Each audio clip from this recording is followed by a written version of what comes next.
my name is Kyle and I'm your Snuba guide today, and welcome to Sri Lanka's first Snuba adventure, available here at Chaya Trance, Hikkaduwa. Now, what is scuba diving, you might ask? Well, essentially what it does is combine the world of snorkel with the world of scuba diving.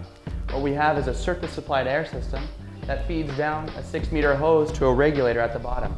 Now, the cool part about Snuba is that you don't have to be certified to do it, and you can start at age 8 and above. Now, there's a couple of things that you need to know about Snuba before we get going.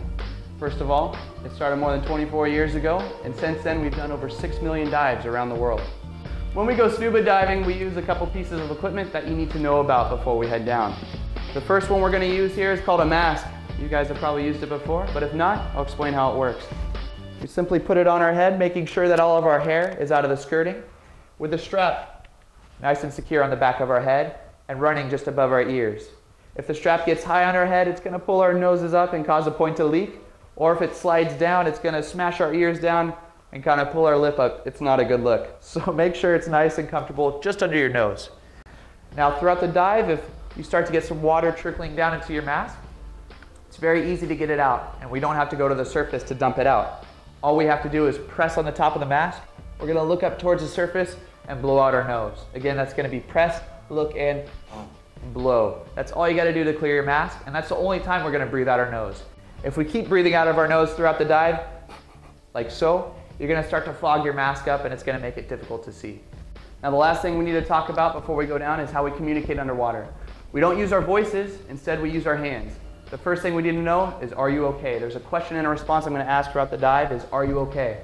So as long as you're okay, I want you to tell it back to me by saying, yes, I'm okay. If you're not okay, this sign right here means not okay. Point to the problem that you're having. My ears aren't okay. My goggles aren't okay. Regulator, weight belt, my dive buddy.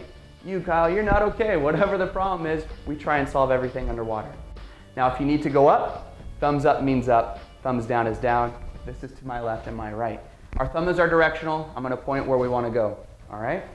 Another thing we might be doing is stopping. I might stop you if I want to show you something, or I might stop you if you're touching something. All right? So periodically throughout the dive, you might ask, or might see me asking you to stop. Another thing you might see is calm down. All right? Maybe we're swimming too fast, breathing too heavy. I'm going to tell you to calm down. We also have caution, danger, don't touch. If you're getting ready to touch a piece of coral, a piece of sea life, and you see me go, look out, don't touch that. Stop touching it. That's what that means. All right? That's pretty much scuba diving in a nutshell for us. Extremely safe, extremely easy to do, and remember, all we're really doing is swimming and breathing.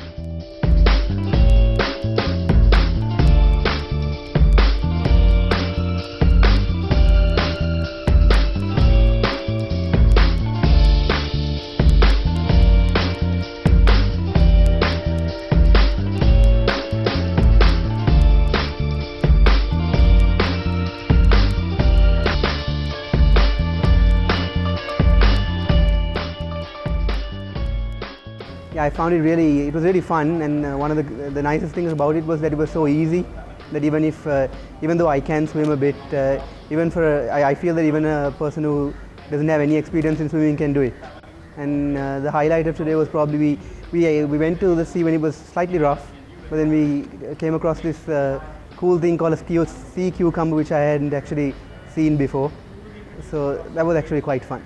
I think anybody can come and do this. The cool thing about it is that it's so easy, and that anybody with absolutely no experience can just come. It takes 15 minutes, they just teach you how to do it, and then after that you just get into the water. And one of the really cool things about it was that actually I had gone to Trinco about a year back to Pigeon Island, and we tried to do snorkeling, but then it wasn't so easy because you can't wait under for too long when you're just doing snorkeling. In this, you can be underwater for about maybe 40 minutes and have no problem at all.